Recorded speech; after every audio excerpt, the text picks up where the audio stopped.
convoluted and as outside of the traditional scheme, there was a certain set of rules that somebody broke there. Mm-hmm. So when we're talking about marriage in the traditional sense, there's a set of rules. And when you go into and us with who believe in Christ and believe the word of God and all that stuff, we have a certain set of rules. We're not going to get into that now, but when you operate outside of those set of rules, well, they took that marriage better than the father to a whole new level, man. I mean, with entanglements it still ended up where somebody did somebody else wrong. Even with all the all the liberties they afforded each other, somebody still went outside. Well, you know what? And that's the nature of sin. It doesn't matter where the barrier is or the boundary is. You're gonna go outside the barrier. You're gonna go outside the band. That's what sin is. I don't think that was the issue though. I think the issue was it got back to will. Like in most cases in those types of relationships, you can do your dirt. But hold up. Let me throw this in there. They did say they broke up, quote unquote. Yeah, I hear that. You know what I'm saying? So, I hear that. But even so, even if you break up for a while, because marriage or you took a break, marriages are really messy when you're like, it's not like you're dating somebody. You have kids, you have mortgages together, you have all of these things together. And for them, it's doubly because they have their careers they're looking at. They're building empires, social media. So when something like that happens for them, it's affecting their money and affects their legacy.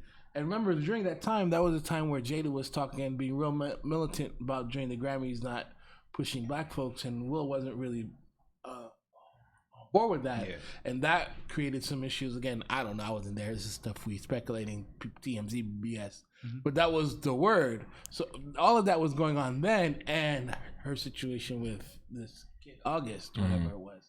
So what happened is, from my point of view, again, just like I said earlier, they had some boundaries, and somebody crossed the boundaries. Even with all the liberties they had set up in them. But like how all right, you're saying boundaries though, but like what are those boundaries? Because they never said. Don't be messy. They never said what those boundaries were. Don't make us look bad in the press. And also, I mean, if I'm on that level and if I'm operating that way, first things first, we know we're public figures.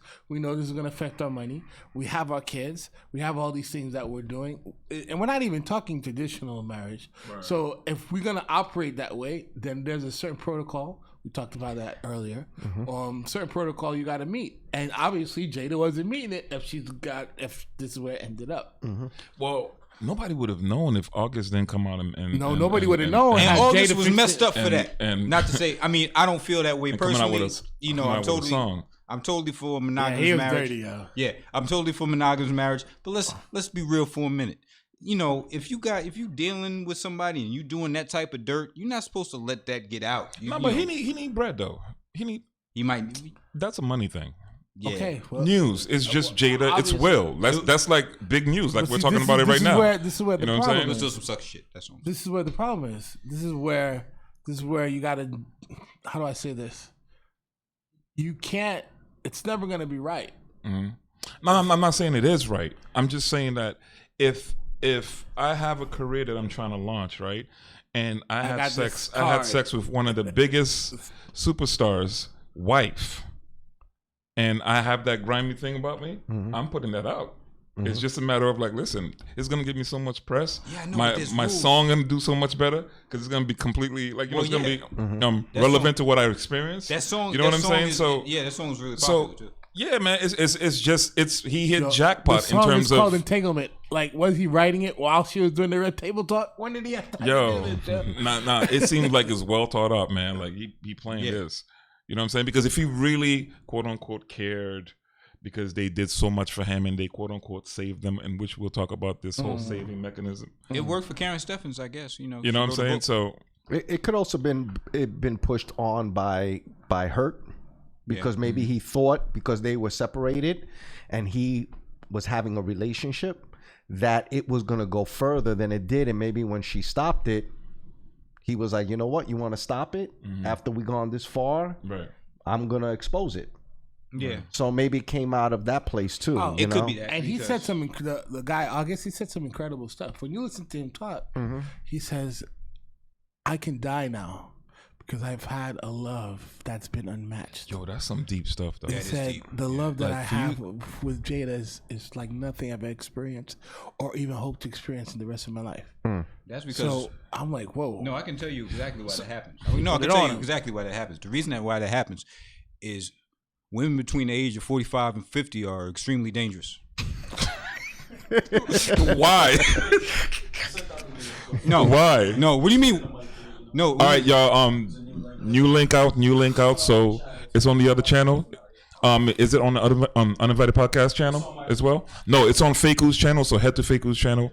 All right, we live, y'all. We had some technical difficulties, but we are back. Yeah, we out here. In effect. Yeah, okay. We out here. And y'all get to watch my bloopers right in the beginning. So I was trying to say uninvited. Between the age of 45. Well, no. I'll say like 40 and 50. They're extremely dangerous. Why are they dangerous? Because usually, if you get somebody that's younger, they're usually a little bit less sure of themselves. They're looking for likes, looking for attention. You get somebody like 40, 50. They've been married for a little while. They out there, but they will put something on you that'll change your life. And what is that something, sir? I can't say that. Well, you just said something on you. What is that something? They do some monkey. Have you ever had monkey sex before? That's what they do. They do the monkey. I thought that's how people get AIDS. No. This is different. They have monkey sex, sir. Your problem.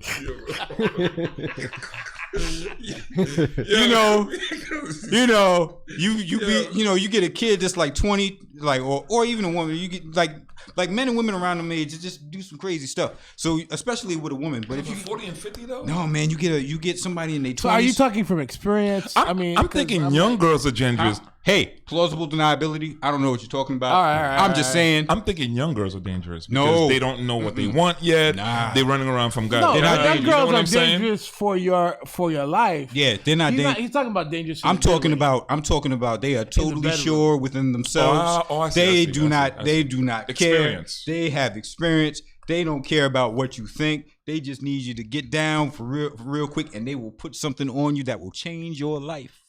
So I've seen it happen. And you think that's what happened to this guy? I think that's what happened to August. I've been 20 once. Well, I know how it is. Yeah, I would have to agree because the way August was talking, it was just like it was kind of wild. Nah, man, I think that's nonsense.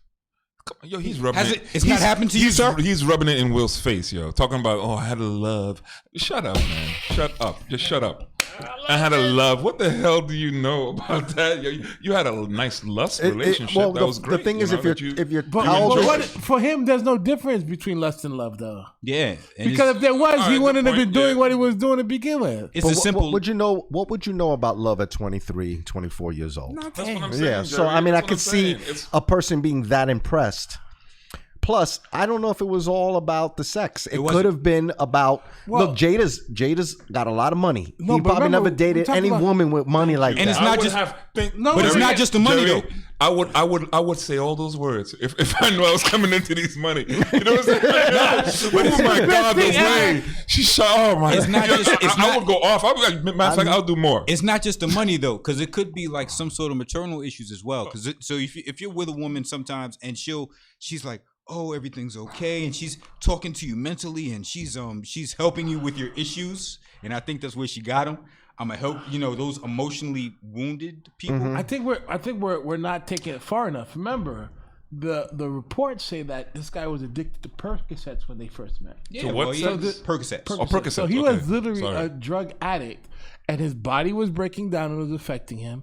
The son, who happens to be his friend, said, "Hey, come stay with us till you get better, till you get off the stuff, and to where you can function again." So that's how they both met him. Yeah, so that's the space that boy was in when he met Jada. Yeah, so of course he's gonna think she's the best thing that ever was. She was caressing him. So you think Jada took advantage of him?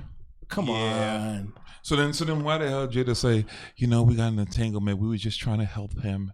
Why do women think that they can? Because you think she's gonna get on the Red Table Talk side? Just wanted to get some. She can't do that. Well, it's Red Table Talk, right? She's not going to do that. She's not going to tell the truth. You already established that Red Table Talk is another commercial vehicle for the Smiths. It has nothing to do with people's health. It has nothing to do with people's well-being. It is not. Well, they'll beg to differ. You know what I'm saying? Because of course they'll beg to differ. But if it really was, they wouldn't find themselves in these positions.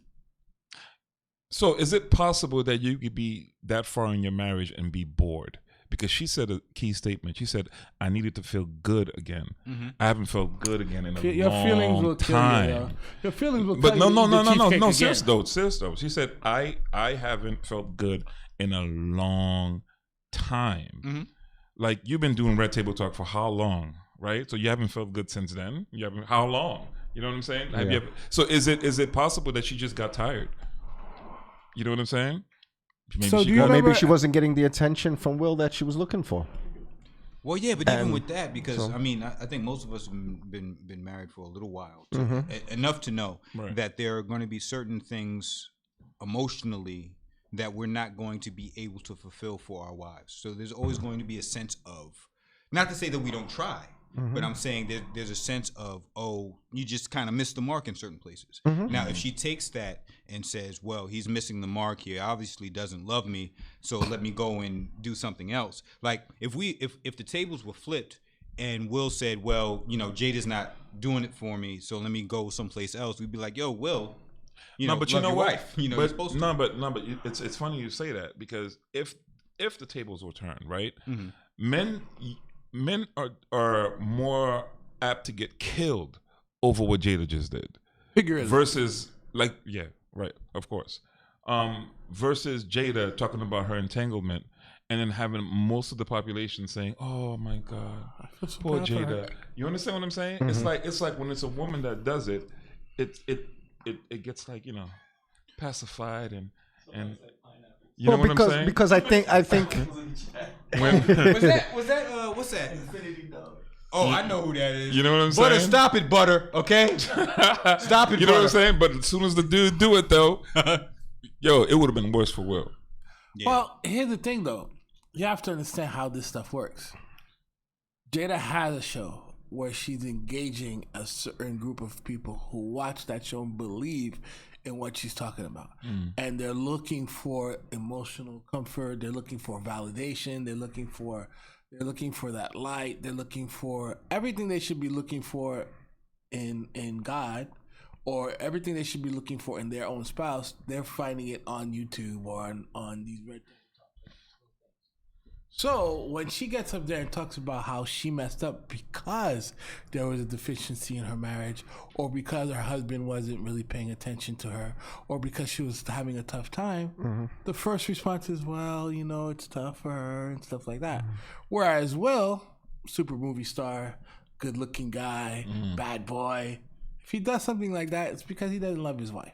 But I think he pays attention to his wife, though. I mean, at least as far as from what I see, I just think Jada wasn't feeling it. No, but did you peep what they said at the end of the conversation? Oh yeah, the bad marriage for life. Like, I'm like, what is some damn commercial or something like that? Like, yeah, that's what they're promoting. Yeah, no, they said bad marriage for life. Okay, there was a tagline from Bad Boys the movie that says, brought that up to me, actually. We ride together, we die together, bad boys for life. They said we ride together, we die together, bad marriage for life, which I don't think had the type of connotation that they wanted it to. That was very smart.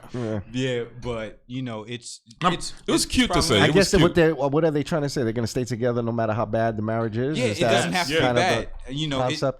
It doesn't have to be bad. I don't want that. Who wants that? That doesn't make any sense to me. But the only problem is, I don't think they have what it takes to kind of make it better.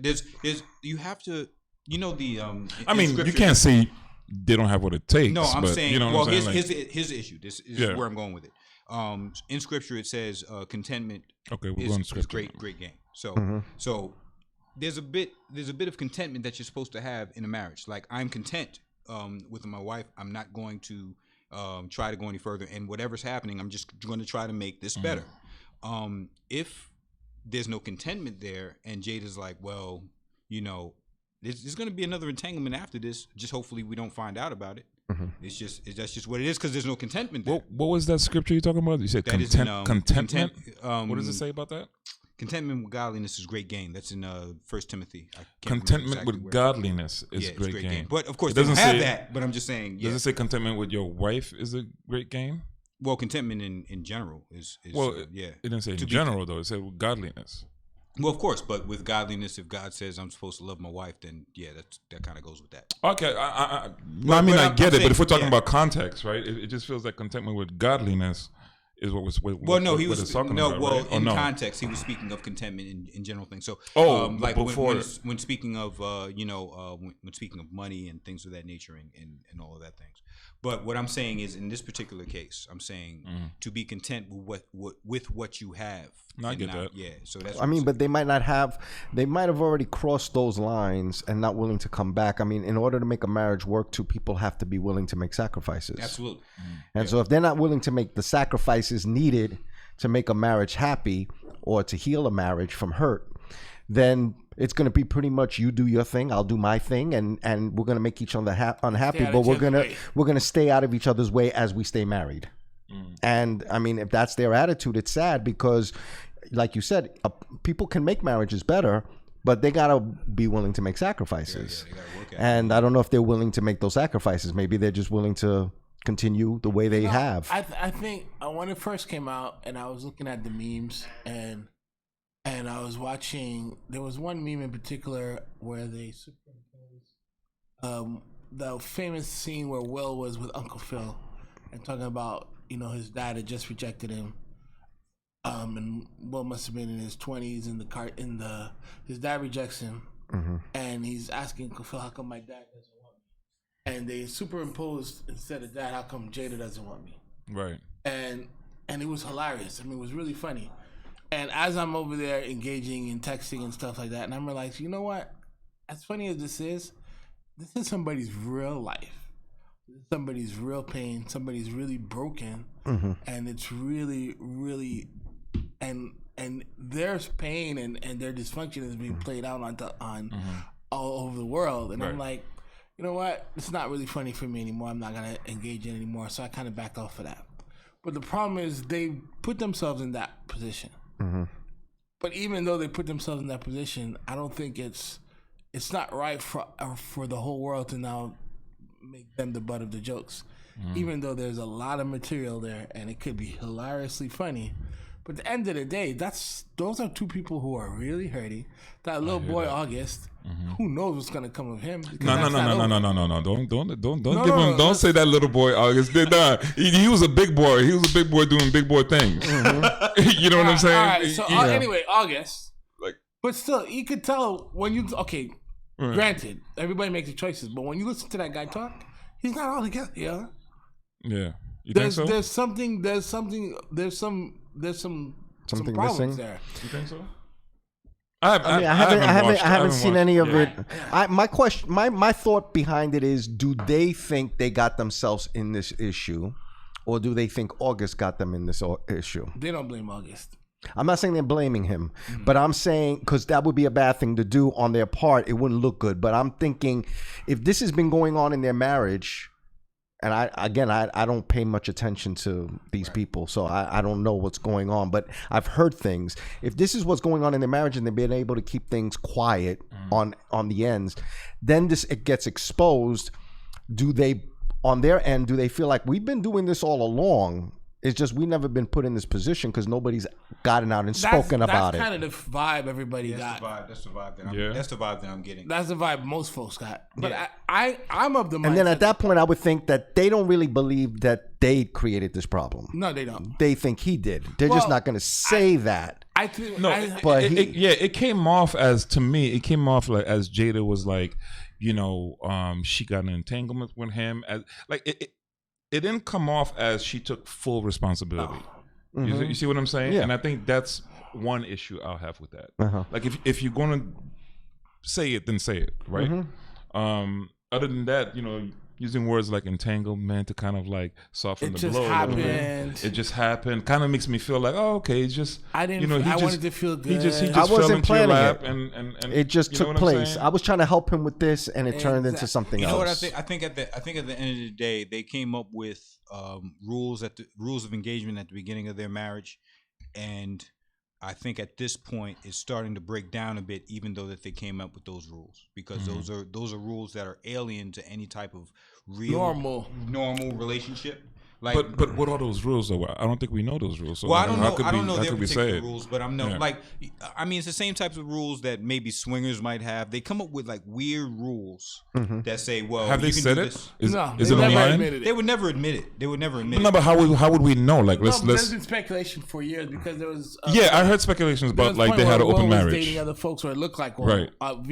But again, they also addressed that on Red Table Talk. Said that no, that's a myth. That's a lie. It never happened. We don't have no open relationship. Okay. Well, right? then that makes so they it made worse. it. So Will was actually hurt by it because now. Oh yeah, of course he was hurt. Nobody. I'm of the mindset they were gonna end up at that place, and August might have been the vehicle, but they can't blame the vehicle for the destination. They were gonna end up there anyway. That's the way I'm. What makes you think that though? Because when you heard Jada talk about the hurt she had, and you hear Will say, "Hey, I was checked out, or I was concentrating more on my whatever," created that space where she had the entanglement with August. That stuff all happened, August or not. So I'm not saying she was gonna cheat, but something was gonna happen to where they were gonna have to come to a head in their relationship at some point. Yeah, Jada just picked the wrong one. Jada just picked the wrong one.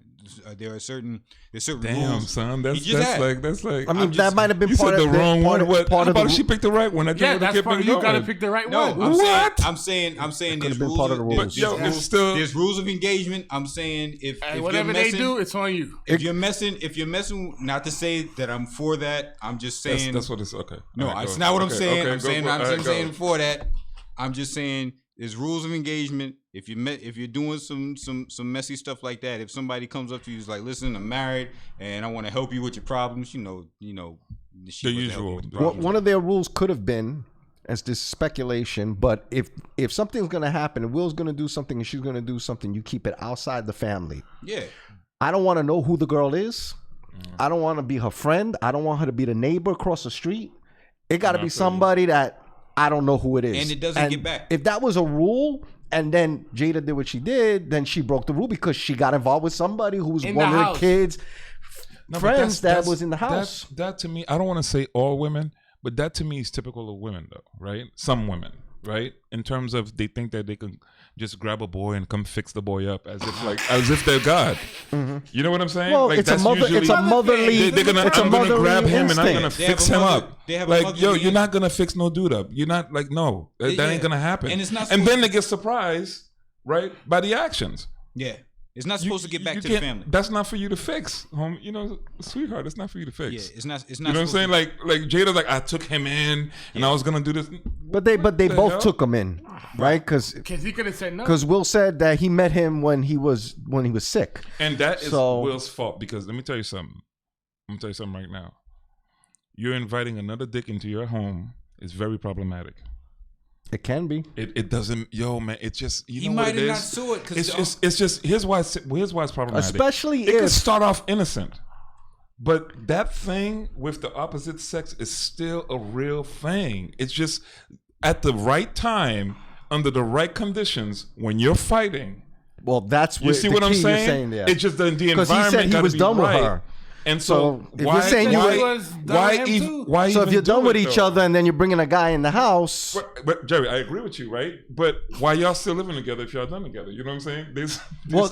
And my question is, have they explained that? Like, how did they get from a place of being done with each other to now a place of making it work out? What is the factor there? What's changed? Did they talk about that at all? There are a lot of factors we don't know. No, so we're just speculating. So to me, I would want to know that. Forget about what you did with the guy 6 months, a year ago. I would want to know. Yeah, I would want to know, like, where did you get from to the point where you didn't want to see each other, do anything with each other, to the point now where you're trying to make your marriage work again? Like, despite anything that happened. Yeah, what's the factor there? And if you're not gonna give us that information, we don't need to hear any of it. Then what are we talking about? Yeah, Jada just needs a better vetting process. I agree with you, Jay. She just needs a better vetting process. She just needs to vet them better. No, I think She needs to vet them better. You heard me. What? You mean what? No, I'm trying to get you to say it. I'm trying to get you to say it again. No, she needs a better vetting process. No. She needs to. Let's say what we're supposed to say. Okay, all right. She don't need to be doing that. No, I didn't say that. But yeah, you're right. But I'm just saying. She just needs a better vetting process. If she's going to do dirt, she has to talk to somebody that's not going to bring it back. Plausible That's never going to happen. It's Jada Pinkett. So I have a friend of mine. It will. If she sees some other movie star or something like that that's around her age that wants to keep it discreet, that could happen. Yeah. I'm not going to potentially, but look at. But you can't do that with a young boy that just came off of drugs and don't think that. You came with a young boy who's trying to come up, right? And he hit jackpot, right? August didn't have a father like me. What? He didn't have a father like me. All right, explain. Father, those are the people that, not to say that this is what you should do. He just like, listen, son, if you're going to do this type of thing, if you're going to do dirt, it's not supposed to get back to the house. You take the blessing and keep stepping. That's how you do it. He didn't know that. Take the blessing. So is that what you tell your kids? Huh? You don't have any boys? No, I have 3 boys. I never tell them that. That's my pre. That's my pre. We're live, right? Huh? You said, no, you're not watching this. You're not watching this. You just told them. You're not watching this. So is August still in the house? That's my question. No. I'll just check it. We don't know. Yeah. We don't know. What do we know? Well, it's true. How many houses do they own? Yeah. I mean, if they have 15 houses, you have to go through every one of them. You didn't do it right. I'm just saying. So, okay, I had a friend of mine. This is a good friend of mine back in the Midwest, and he told me something. He said something. We had a bunch of guys gathered, and he says, "Man," and he's a good old boy, he's a Christian guy. He said, "Guys, I want to tell each and every one of you guys here." He looked everybody in their eyes. He said, ever cheat on your wife. Mm-hmm. Do. Don't tell nobody. Not even me. What an advice, man. And when he said that, it took everybody in the room back. But basically what he was saying is don't cheat. Yeah, don't but don't cheat and be messy. I mean, you're gonna cheat and be messy? Now you just Well, it's messy regardless. You know what I'm saying? No, yeah. Like, you know what I'm saying? Like if you say don't cheat and be messy, you cheat. It is messy if you cheat. No, but see, let's keep it real. Let's keep it all the way funky. There's certain guys, they don't know, and so a woman, certain people, they're in that space, so they're not doing the things they're supposed to be doing. Number one, let's do the baseline thing. Cheating is against the word of God, and it's gonna destroy your marriage and it's gonna destroy your soul. Let's keep it there. Okay, but now we're talking about folks who are doing that. When you're in that headspace, are you really thinking, hey, let me protect the other person's emotions by not letting them find out? You're not thinking like that. You're not saying, hey, you know what? This might hurt my family if they find out. I don't want my mom to think that she did a bad job raising me. So I'm going to make sure she does. Nobody's thinking like that. But when you get caught, all of those things happen. Your mom feels like, oh, how could you have done that to our family? Your wife says, you didn't care about me. Your kids look at you like, yo, really, dude? That's what you said earlier. Actually, when you talk about sin, right? It's that thing that you're kind of hypnotized until you're out of it, and then or until you get caught, right? Yeah. That's that thing. Sin doesn't happen. Oops, my bad. No more for you, sir. My bad. Not good. Sin doesn't have one of those. It doesn't see into the future. It's not one of those things that has exit strategy. It's just you keep going. You think it's great until you get caught, and it's unfortunate. Yeah, because it breaks up families, and it's not. All it's gonna do is destroy you. It's sin is just like it's like being addicted to drugs. It feels good. It's like bacon. Bacon tastes delicious.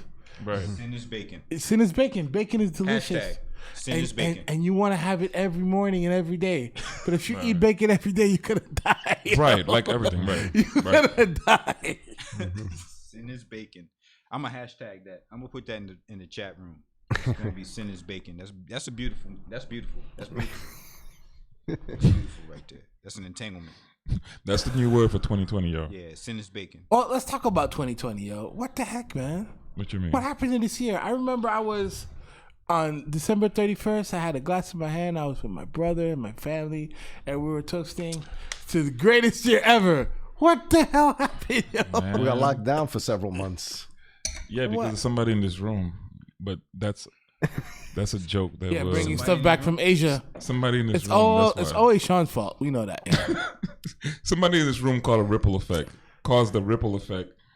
And now we're in this condition. The Japan man. But 2020, man, is interesting, man. Although, this Definitely. Craziness is happening. Kobe passing in the beginning of the year.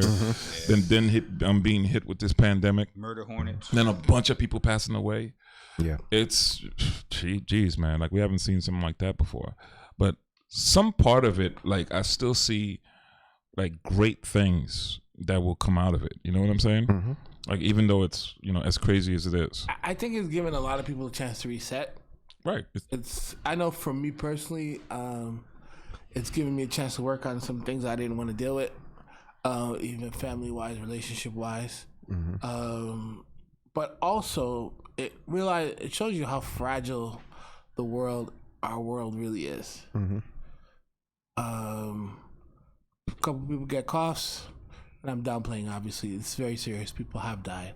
Mm-hmm. But at the end of the day, it's a flu, and it's a coronavirus.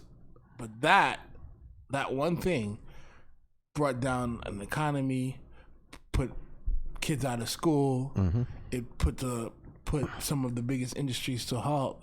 Mm-hmm. And as a musician, gigs dried up and stuff like that. Mm-hmm. So what you got to do, if you don't have a faith or a moral center during those times, you get really bleak really fast. Mm-hmm.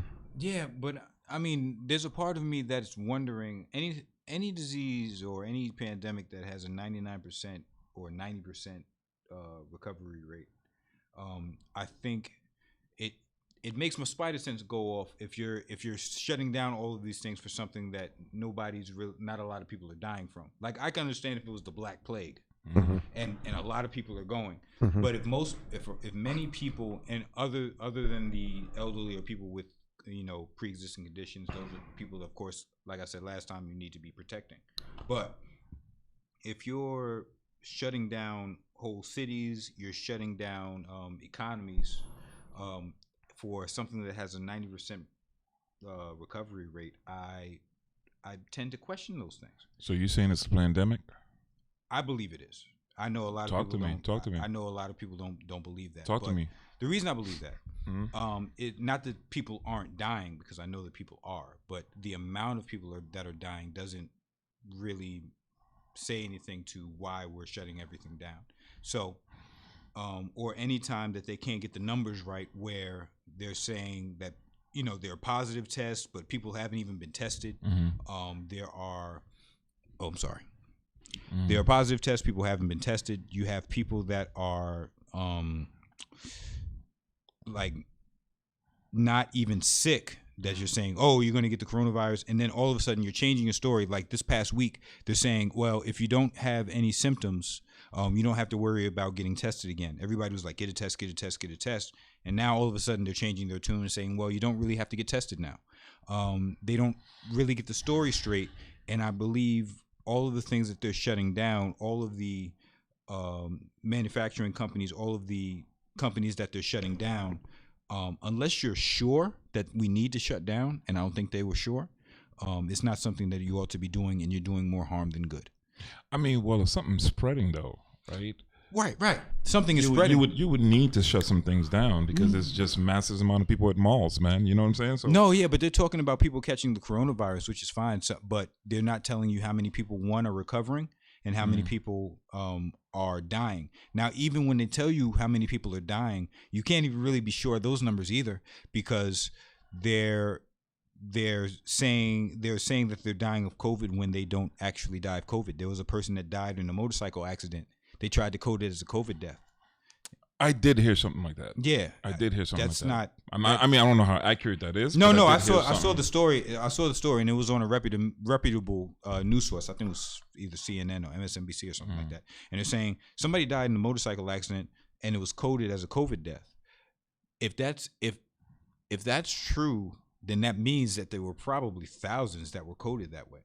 Because we found out about that one. There could be thousands that we didn't find out about, and you're stopping people's lives. Like I they're like with the phases. We hit phase 4, which was supposed to be the last phase, but the movie theaters still closed, gyms are still closed, other stuff that are still closed that people were using, and I doubt the validity of the response. So I don't doubt COVID.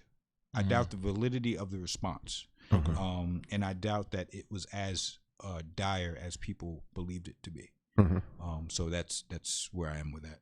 Yeah, that's interesting because I don't know, man. Like a lot of people passed, right? And if it's a pandemic, right? So here's my, I would say, logic. If it's a pandemic, what's the purpose, right? And if it's a pandemic, then if we're gonna go down that hole, then we gotta go back to all the historic events that happened in America and question those as well, right? If those are planned, like is 9/11 planned? Was 9/11 planned? Is there such a thing where the people that be, it doesn't matter if they have casualties as long as they're executing the plan? Is that a reality? Is that possible? Because if we're going to say that's a plan, now we got to address every other big event that ever happened in America, right? I mean, as far as that being a plan as well, because nobody just makes a plan I would think off the cuff. And I think you're right. I think you got to address it based on what happens. If it's a plan, then let's look at those different incidents and then see what happened after those incidents. And if something changed, then I think you could see that there is a plan. But what changed after 9/11? Well, a lot of our rights were taken away after 9/11. The government was allowed to do things that they weren't allowed to do before in the name of 9/11. Exactly. Yeah. And so that could have been a plan. Now we have the COVID, and we're seeing that other rights now are being slowly taken away in the name of COVID. So, I mean, you could, if you look at that, you might be able to piece some things together and say, well, maybe there is a plan for more control, the government to have more control, because it seems like every time there is some major event, that's what they wind up gaining. At the expense of having casualties. Yeah, well, the thing is, you don't know if those casualties were actually COVID casualties. I'm not saying like they were. No, and also... But it's sure, Well, so no, I mean... I'll say this. It sure sprung up. I'll say it this way. I know a lot of people who died of COVID. I personally know them. Likewise. And I mean... I understand where we're coming from, because obviously you can't go to the gym, you can't do this and that. But when you sit down with a friend of ours, we have a mutual friend whose both parents died of COVID within 2 weeks. Yep. So when you have that, and I'm not belittling your point at all, but when you have that, it's very difficult for you to say, okay, well, it's a hoax conspiracy. And I'm not saying you said that. You're a little bit more nuanced than that, obviously. But when you have folks from up high saying it's a hoax, it's conspiracy, and I'm talking about obviously our president. When you have other folks in the media saying, okay, we don't have to shut down, and then I know folks in the ERs who literally have worked 130 days straight, 12-hour days, watching people die, where we had these, and we in New York, you know what's happening, where we have bodies in refrigerated trucks. Right. So, and I need you to answer this for me. How do you go from seeing that, knowing folks like, again, I know at least 26 people who died. I know folks whose families got demolished, and I think so do you, Pat. For you to say that, and I'm not saying you're cavalier about it, you got to quantify that. Because if that's the case, we're living, literally, we are the lab rats. Right. And also, that could come off as being insensitive to the people that experience that. You know what I'm saying? Okay, so here's the thing when it comes to death. There are going to be certain people that die over things and from things, and I'm not going to go to that person that died and be like, haha, they died of that, I don't care. I'm not saying that. But when like I brought up the last time, I said in 2017, in the United States alone, 80,000 people died from the flu. 80,000. How many did you know? Well, I don't know. I don't have many older people yet. I have had elderly people in my family that have died. You never know. I just know that they passed away. They didn't tell me what it was from. But for instance, James Brown died of pneumonia. Which is weird.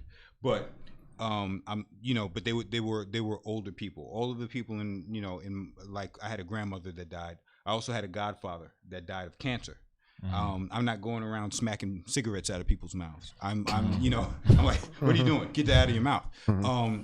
What I'm saying is there is a sense of when the COVID started, they said that if you had some sort of comorbidality, if you had high blood pressure or things of that nature, COVID, you were susceptible to it. And I'm saying you should protect those people. A lot of people in nursing homes. Governor Cuomo put COVID patients originally in nursing homes. That was the wrong thing to do, and that was the majority of deaths were from there. That's where the majority of deaths, because they were elderly. That's right. And that was part of what COVID was. So I'm saying, if you are susceptible to COVID, absolutely, you should be protected. There should be things done. However, if you aren't, there are things in this world that still have to move. No, I get you, right? But if you're not, and you do get it, and you can fight it, but you get around an elderly folk, that's where it gets dangerous, though. Well, no, that was the whole thing, like, right? But I'm saying, listen, I'm good, but then I could affect my grandma. Well, or yeah, my of course. Aunt, but in a lot of places, and I stayed away. I went to Pastor John's church. I stayed away from Pastor John's church because I knew that there were elderly people there. Gotcha. So that's fine. But I'm saying there are business owners that still had to do business that didn't really work with elderly people at all. You had people that were able to, do a bunch of things and still stay away from elderly people. Shutting down the entire economy because of that, I think was a knee-jerk reaction that shouldn't have been done. It didn't make much sense. Also, when you're closing down small little hardware businesses in neighborhoods, right, where people might need some hardware stuff, and you shut them down, but you let big, and I'm not going to name any of them, but Costco, Sam's Club, Walmart, Target. They're making money. But they're all big and opened, and there's more people going to go in that, because now you're forcing the person who could have went to their neighborhood, could have went there, and there would have only been 5 people in the store. You're forcing them to go in the store where there's hundreds of people waiting outside to get in. Good point. And it's like things like that to me don't make sense, and that to me speaks of big business allowed to continue while the small businesses get closed up. Liquor store stayed open. That didn't sit well with me. Yeah, because they were considered a necessity. And I can understand if you got somebody with an alcohol addiction and all of a sudden you take alcohol away from them, they can go through some crazy withdrawal and wind up in the hospital. So, but again, you make a really good case for these people. You know what I'm saying? That's why he's here. You make some really good cases for alcoholics. But no, I'm just realizing that. Well, because people say, well, what's the point of that? But you got to realize, I've been around people who are alcoholics. Gotcha. Okay. And if you just if a person's alcoholic and you try to make them go cold turkey, gotcha, not a good idea. The same thing with most drugs. I mean, just to go to cold turkey is not going to be helpful for that person. But my biggest concern was like the small mom and pop businesses that normally have a couple of people coming in at a time. Why are they all getting shut down while the big department stores is open and you can go there? And the issue, the unfortunate thing about it is media is using that because they're saying, well, if you want these mom and pop businesses to stay open, like you're an asshole because you don't worry about people dying. No, it's like we care about people dying, but there's what do you call it? There's like, you have to do it in balance. There's like protect them, but I'm saying this has nothing to do with the other thing. And I think that that knee-jerk reaction, especially in many of these states like New York and Chicago and all of these things, they totally handle it wrong, and they're crippling business in order to do that. You didn't have to go that far. So do you think we should reopen the schools in September? I think, well, my children are homeschooled, but in this particular case, I don't know if kids usually, like, as far as what I know about coronavirus, kids will get it, but they'll kind of bounce back from it. It's mostly elderly people that I'm worried about. That's not 100% true. Some kids are affected by it. Well, no, they get it. You know, I'm like, okay, as far as I know, I think I work, well, the place where I work, we got it early. So there are a lot of people in my place of business that got it back in January before anybody knew about it. As a matter of fact, I thought I got the flu, but I was like, this is not the flu. I got a cough that I'm not able to get rid of for like a month. You know, and so it was a bit different. And my wife and, you know, children got it too. Like everybody got it. And then they got it, and then we're all right. But there are some people that were not. But I think the media tells the most truth about the virus in the beginning. So in the beginning, they were saying, well, listen, if you're over the age of 65, watch out. If you have high blood pressure, diabetes, and all of these other things, obese, watch out. But then when it started to, you know, move around a little bit, they start saying, they start talking as if everybody gets it dies. Right. Meanwhile, they don't tell you that 90% of the people that get it are all right. So, you know, they don't tell you that, and I'm saying that there's some lying going on, and you know, they're not telling us the truth. There's always a spin with it. So I'm saying we either get it and we die, or we get it or we recover, or there's certain people that die, but nobody's telling us the truth. So tell us the truth. And the real thing is, none of us know when someone is going to die. We don't even know when we're going to die. People have been dying before the coronavirus.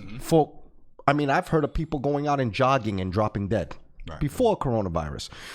So when we act like we got control over when someone dies, then we're doing ourselves an injustice, because only God really knows when people are going to die and why people are dying. We can put labels on things after the fact. Yes, after the fact. But we don't know if we stay home, if we're better off than if we go to work. We don't really know that, because we don't know what tomorrow holds. I don't know by staying home what that presents in sense of my health. You have a lot of people now that they're saying are depressed because they've been home. Depression causes a lot of health issues. Absolutely. That's been me. You know, I've dealt with quite a bit of. I'm not just a gym head because I like it. It actually does something for my mental health. Gotcha. And even like my wife and my kids be like, "Hey, Daddy, you need to go back to the gym because you know you start spinning around a little bit." So you know, it's things that you have to work on. But I didn't know that, man. I didn't know that. I didn't know that helps you out, actually. Yeah, it helps. That's pretty important to state that, because I'm sure there's plenty of people in the same boat that are in the same boat. Yeah, it helps me. It helps me a lot mentally, and I'm not just saying that because I just like to. No, it really did. Like, because I was going for 8 months straight, like 4 or 5 times a week, and it would help me out with my mood. Okay. You know, so it's something that needs to be dealt with, and also there was a spike in domestic violence as well. Not in my house, but there was a spike in domestic violence as well, which is something that we're not talking about because the media spin right now is coronavirus. You have to stay home to save lives, but in some cases you're not saving lives because you know they got to stay home with that. Yeah, there's a lot of unknowns, and this is affecting stuff now. A couple of months of lockdown, it might affect the next couple of years of experiences that we have based on work of businesses shutting down, and people struggling with depression, people struggling with all kinds of other issues that are unforeseen until you get through something like this. And I'm not saying there's you can always look back and say there's a better way of handling it because now you went through it. I think now that we've gone through some of this, we've got to start reacting quickly about how do we recover from this versus just thinking that we just got to keep on experiencing this over and over again and not learn from it. Let's learn from the mistakes we made and let's do better. But it doesn't seem like right now nobody's thinking about learning. They're thinking about just keep on staying home. If you can stay home and just shut yourself in. And I think I'm more centrist in my opinion about it. I think the shutdown in the beginning was good. I think it was necessary. Do I think it needed to go on for 3 months? I don't think it needed to go on for that long. Do I think that do I think we learn more about the virus as we're going along? Yes, it's a new thing. But I don't think it would have been wise had we just kept operating as is. Mm-hmm. I think that might have been a lot more problematic, especially for us in New York, because although the rest, and I'm so sad to say that, although the rest of the country is now experiencing what we in New York experienced a couple months ago, but for us, now that it's over, it is kind of anticlimactic knowing that we haven't had a COVID death in New York on the books, at least in 2 weeks or so, and we still staying at home. That's kind of a problem. You know, I heard the term martial law get thrown around in this pandemic a lot. What do you guys think about that? Do you think that's because based on what you're saying, there is evidence that points to that, right? As far as like having population control. Right. What do you think about that? Well, I think coronavirus is, along with the protesting and rioting that's been going on, you're going to start to see a lot of federal police. You're seeing that in Seattle. You're seeing that in Chicago. It might be New York's turn pretty soon because, as you know, I believe either the murder rate or people getting shot went up 200%. That's an actual real number, like 200%. Yeah. So, we're in an election year, and Trump is like, okay, I'm going to send some people. They got people disappearing in Seattle. Like, well, isn't that intertwined with the riots though? That's going on. It's not just the virus. It's because George Floyd murder. I'm saying, Ahmaud Arbery. You know that those and Breonna Taylor, and then those. Yeah, but it becomes like pretty much a boiler pot where you have all of these things happening at the same time. You have people that are actually losing their jobs. You have people that losing their businesses. You have people that are upset about Arbery and Taylor and all of that that's going on. Yeah. So you have all of that in one place. And it's an election year. And then it's an election year. So you have people, all of that in one place. You have Black Lives Matter. You have people acting very poorly and rioting. And you have people, you have the federal government now getting involved. Here we go with the acting very poorly again. I'm gonna circle back around, but go ahead. Of course, I'm sorry. Whatever you say, Mr. Pineapple. But yeah, you have people acting in such a way that would cause. Hello. You have people acting in such a way that would cause the federal government to want to get involved. And they're coming in unmarked vans and literally just taking people into the abyss. It's like Papa Duck back in the day. Yeah. So No, but what cases are there where government people are so they're Portland, Oregon, doing that. Portland, Oregon, Portland, Oregon, Seattle, Washington. There are reports that they're getting arrested, but No. What? So the problem is I think this has been confirmed. Correct me if I'm wrong. That we have military, third-party military militias, right? Blackwater, like those type of guys. Gotcha. So those are the guys who have been contracted to quell the riots. So they show up in unmarked vans, maybe 10, 15 of them in a van, and there are specific targets, just like a mission. This is the guy. We need to get him off the street. He's creating the insurrection. Boom. Grab him up, put him in the van. And we don't hear about him. And you will hear about him. Yeah. That's actually happening. That's not supposed to happen in America. And what's worse is so then martial law is in effect. It's more than martial law. I think the problem is right now we're in a weird space where, because of coronavirus, because of us being programmed, we're accepting of so many things we shouldn't be accepting of. And this is on both sides, whether you're conservative or liberal. And we're kind of in a space where there's so much uncertainty. There's not very strong leadership on either side. People don't feel they're being heard, whether you're conservative or liberal. Your voices don't feel like you're being heard. Black folks definitely feel like they're tired of being patient and beat up. The cops feel like they're tired of being patient and beat up. And we have this thing happening right now. So there are some people speculating that we're on the verge of a civil war in America. It's inevitable. And Unfortunately. And who's gonna fight who? What are we fighting for? Like, that's the real question, because ultimately everybody in America should want the same thing. They should want to be able to worship however they want. They should want freedom. They should want good schools for their kids. They should want to have an opportunity to earn a living and to spend the money the way they want. Those are the things I think, whether it doesn't matter your religion, I think those are things that everybody wants, right? Mm-hmm. So we all fighting for that, or should be, but somehow through a series of conditioned media blitzes, year after year, day after day, minute after minute, your issues are your issues, your issues are issues. If you're Latino, you should feel this way. If you're Black, you should feel this way. If you're white, you should feel this way. By the way, the white guy has affirmative action. That's why your kid can't get into school. By the way, see, the Latinos, they're not getting real citizenship. That's why you can't have you can't get up in life. Oh, you're Caribbean? Yeah, you're a former slave. So somebody somewhere owes you money. So all of those things getting mixed in. And it's almost like if I was the Joker, it's like the Joker's in charge. Mm-hmm. Yeah. That's what it feels like. Yeah, pretty much. That's basically what's happening. Yeah, it's crazy because it just feels like since you guys talked about pandemic, right?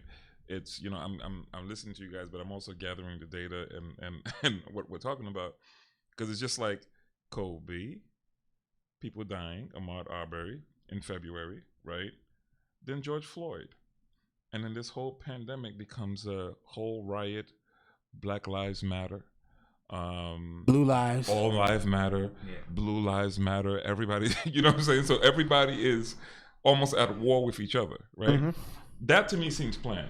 Yes, I believe that. You see what I'm saying? I believe that. Not the event that happened, not the people getting killed, reaction, but the reaction of it feels planned. Yeah, you know what I'm saying? Because now, if all of us are turned against each other, then we can't fight the real enemy, right? Yeah, I thought we were in a good place actually. After it seemed like after the COVID seemed to subside a little bit, and our heads were coming out of the water, and this whole thing happened with the cop and George Floyd. I thought there was going to be more unity. I did between us, because I did not meet and haven't met anyone to this day that disagreed that what that cop did was murder. Right. So I was like, well, what are we fighting for? What are we fighting about if we all agreed that the cop murdered the guy? So and all of a sudden there was this uprise that created division, and all of a sudden we were divided again. Yeah, you know what though? Let me throw that in there. We were unified. Yes. Because there were people that didn't look like us that were marching with us, right? Right. So it seemed like we were. Now, I don't know what happened in between there. Here's the problem.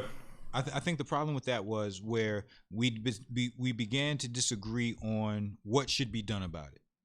So now, after George Floyd, and we all agreed that what happened to George Floyd was a crime. But we started to disagree on what should we do about it. So there were people saying we should defund the police. There were people saying that we should do, something else. You have that defund the police thing. That's when people started to say, wait a minute, we didn't want to go that far, because there are certain people that are saying, if you defund the police, it doesn't work out in a way. Mm-hmm. And we're coming to find that out, because once they defunded the police in New York, I think that's when the plainclothes anti-crime cops they were the first one to be terminated. Mm. That's when crime went up 200%. Mm. And also, when you defund the police, it doesn't work out for those who are most affected. So I'm speaking of women and children. So crimes against women and children have gone up as well. Mm-hmm. And cops are not really quick to come to the scene as much as they were before. Mm-hmm. So say what you want about police officers. I believe that there should be some sort of a psychological exam with some of them. Mm-hmm. There are ones that are bad, but not all of them. Huh? I think all of them. Well, yeah, I think they do psychological exams for all. I don't know. Some people just kind of sneak through the cracks. Mm-hmm. But what happened with George Floyd was horrible. But defunding the police was not a good idea. I think defunding the police. I think they should have took it case by case. I think defunding the police was the wrong message, the wrong optics. Here's the problem. You can't talk. We're black folks and Spanish and New Yorkers. We've lived in good, bad neighborhoods, whatever. when you say defund the police, it doesn't make any sense. Here's why it doesn't make any sense. The police, number one, are going to respond to events that happen in a neighborhood or bad things, right? So defunding the police is not what should have been done. The police needed to work more closely with the community. The police need to have a different training. The police need more information about the people they're dealing with, good and bad. The police need to know who's in the neighborhood, who's not in the neighborhood. The police need to know who the little old lady who lives in that red house has 4 kids, and these are the good ones, these are the bad ones, this is the school they go to. The police need to know those type of things. When you hurry up and say defund the police, now, and then you're defunding the police on the strength, and again, there's a lot more nuance that I'm not saying here in this comment, but you're defunding the police on the strength of Black Lives Matter. That's even more problematic, because now the police are working in Bed-Stuy or in the Bronx or somewhere in Queens or whatever it is, and they're going to these black neighborhoods and they're seeing the fights happen, whether it's domestic. They're seeing those shootings, and it's black on black, white on black, or whatever it is, Spanish, whatever. But now you're going to say black on black folks, because of the Black Lives Matter, we're going to defund the police. And now I'm feeling, as a policeman, I'm being disrespected. Everybody's blaming me for the George Floyd murder. I could have been a very good police my whole life, whatever. Now they're defunding the police. On Black Lives Matter, well, all I see all day is black folks attacking each other. I don't believe in Black Lives Matter. Well, let me say this, though. And I'm going from the point of view of a policeman. So they don't believe that. They don't believe in the Black Lives Matter. I remember when the protest started, and this is another thing that happened, the narrative has changed. The protests were legit, but over time the narrative changed. But anyway, I was coming across the bridge with my brother in the car, and the cop said, "No, you can't go this way because of the protest." And we're like, "But actually, officer, that's where we got to go." Well, he said, and the cop said, "That's not my effing fault. It's you guys that did this." And right away it showed me, he looks at me, and he sees a protest, he sees a rioter. And I'm like, hey, okay, man, I'm just, all right, whatever you need me to do. We're just going to do whatever you say.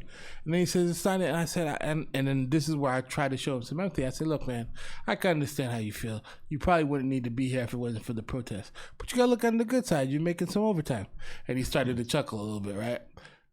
But then he started talking about Breonna Taylor. He said Breonna Taylor's boyfriend was a drug dealer. Man, I'm tired of hearing that stuff. And let me finish. Yeah. But that's where the problem is. That police officer who lives here in New York believes that. That police officer who lives here in New York, who's working on the bridge that night, believes that. So that police officer who has to get up tomorrow morning and answer the call in some black neighborhood is not going to be in a hurry. And as much as I want to be clear, I agree with the sentiment and everything that Black Lives Matter, the words mean. Do I believe with the platform and the policy and the way we're going about it? Not all of it. But Black lives do matter. Is there social injustice? Yes. Do we need to do it the way we're doing it? I can't say yes, I can't say no to that. I just know you're not going to do it without police. You're not going to do it without white folks. You're not going to do it with everybody. I agree with you. I agree that defunding the police had to be well thought out and talked about. And it wasn't. And talked about as far as like, how does that affect everything else? I do agree with that.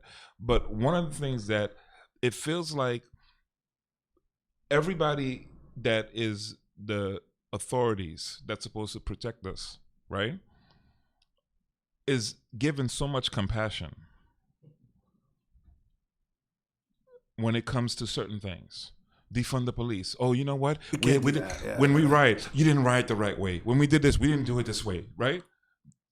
The people that are not supposed to have this level of IQ or experience as the people that are protecting us don't get the same benefit. That's a big issue though, but you have to address that, because we can sit up here and be like, yeah, you know what, we could do it this way, we could do it that way, and we could do it this way, and we could do it that way. But we also got to be careful that we're also being fed the narrative, and we're not out on the streets really seeing what happened as well. Well, don't get me wrong. But we also, no, I'm saying like all of us here, we also are looking at media and drawing our own conclusions, right? We're not on the streets for real, so you don't really know exactly So my thing is, why is it that when it comes to the authorities that are supposed to be held to a certain standard are given the benefit of the doubt, right? Cops get away with craziness, murder all the time. They're given the benefit of the doubt. Why is it when it comes to us, though, even amongst us, we have this thing of like, well, we're doing it, but we didn't do it the right way? Because like I said on the last podcast, right? You don't get to slap somebody and decide how they should respond. Mm-hmm.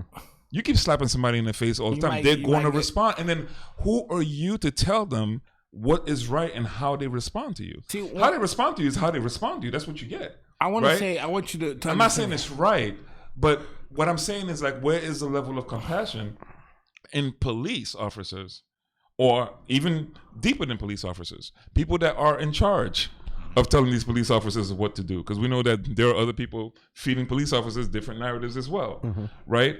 Why isn't the same compassion given to the people? It's like, you know what?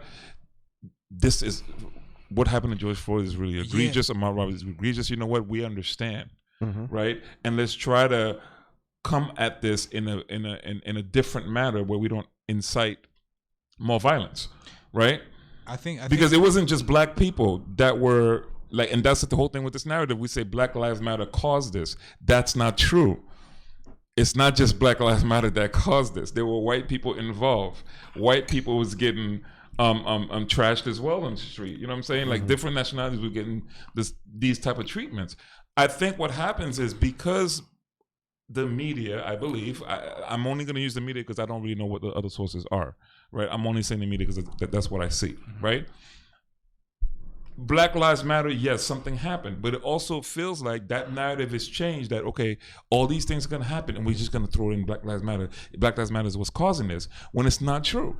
When police officers was breaking and vandalizing as well. Of course. Right. So then our stance can't just be like, oh, you know what, Black Lives Matter, they're not doing it right, they caused this. See, when I say things got to be done differently, here's what the thing that we have to separate. Here's what I'm talking about. When you hear Black Lives Matter, somehow, and again, this is the narrative, the media, Black Lives Matter is equivalent to anything that happens anywhere that's bad with black people. And it's very difficult to separate that too because of the way the narrative is being pushed. So when I say we got to do things differently, we have to be able to separate what Black Lives Matter is actually standing for and those people doing the nutso stuff. And there are people who are trying to do that. But for the most part, the way it's coming across to the average folks, from my vantage point, is that George Floyd got killed, black folks acting a fool. And that's where it's coming off. That's tricky to say, though. You know what I'm saying? Because, again... And wait, let me finish. All right. It's real tricky to say, and though. And you can't blame them for acting the fool because... Before those protests got organized, those police officers were not arrested or charged or suspended or anything. That white cop was acting a fool by standing on his neck for 8 minutes. Exactly. So before those protests actually started, that guy wasn't gonna he was gonna go to his desk and be suspended like any other time. So on the flip side of that, the protests are necessary to crystallize the point that the folks want to make. But now we're on 100 days of protest here, right? So when 100 days of protest, people in Seattle, they have a whole thing going on. In Portland, they have this thing where, you know, the demilitarized zone, or they have an autonomous zone or whatever, and it's nuts over there. Now they're sending federal guards. This thing is getting out of control. And it's all on the back of Black Lives Matter. It's not fair. But that's what I'm saying, though. But it's still, you can't separate that narrative. Here's my thing. I think we're getting upset about the wrong thing. I think that's part of the problem is that... It's the media doing that. See, when the cop went back to his desk and wasn't getting arrested for what he did, right? Was that his fault? No. It was the system's fault. Right. That's the system's fault, right. So the system has been set up to fail so that we will fight against those in authority, but we won't fight against those that are really got the power because we don't know who those people are. Right. The people that should have held him accountable as soon as that happened didn't hold him accountable. And guess who we fought? The police. They were not the ones that's supposed to hold him accountable. It was his superiors. And see, we don't go that far to say, who are these people that let somebody do that and then don't take accountability and send them back to his desk? Who are those people? Because those are the people that are the problem, not the cop. The cop did something wrong and he should get penalized for it. But if he's allowed to go back to his desk, that's not him. Yeah. I get you. And we're fighting the wrong thing. There were protests with people going after who they thought was in charge. Like, but I agree with you with that. Like, we're fighting the wrong people, right? Yeah. It's just the system is set up so that there's not accountability. And when you don't have accountability, then things like this continue to happen. That's why we see these things happen and then they happen again and they happen again and they happen. And people are sick because they keep on cycling. But they're not cycling because of the people that do it. They're cycling because of the people that are in charge to stop it won't stop it. Because if somebody murders somebody and then the judges go, you know what, we're going to let them free. Then whose fault is that? Well, then now you're talking about judges. You're talking about politicians. You're talking about these legislators. Legislators. Like, right, you're talking about these type of and that's where it's at, though. That's what we should be talking about. And that's who we should be mad at. Because where do the police get their power? The police don't have power unto themselves. They get the power from those folks. They're protected by those folks. So the police have to operate under an authority. They're not operating under their own authority. Operating under the authority of the city, the municipality, the state, the government. They're operating under. So those are the folks that are letting this happen, just like Jerry said. Okay, so would the police then be impotent to protect? Is there somebody else that the police can't protect nobody? Let's keep it real. Right, because they're not designed to do that. No, the police come after the fact. They come after the fact. So the police aren't protecting anything. So they're not protecting anything. So why are we looking to them? I guess in a sense to police, either to police themselves or whatever. I mean, shouldn't we be doing that ourselves? There's been police that came out and were fired, that came out and spoke against police and other chiefs, and that were they got out, they got fired, and police are scared to talk about like what's really going on in the camp because they'll lose their jobs. They got families they got to feed. You know what I'm saying? They'll lose their jobs, and then that's all she wrote. So I definitely get that aspect of it, but I think that. Again, we have to really look into what's really happening in these streets in terms of the narrative that's being changed, right? And then not saying like, okay, every time Black Lives Matter comes up, it's associated with something bad, because that's exactly what they did with Negroes.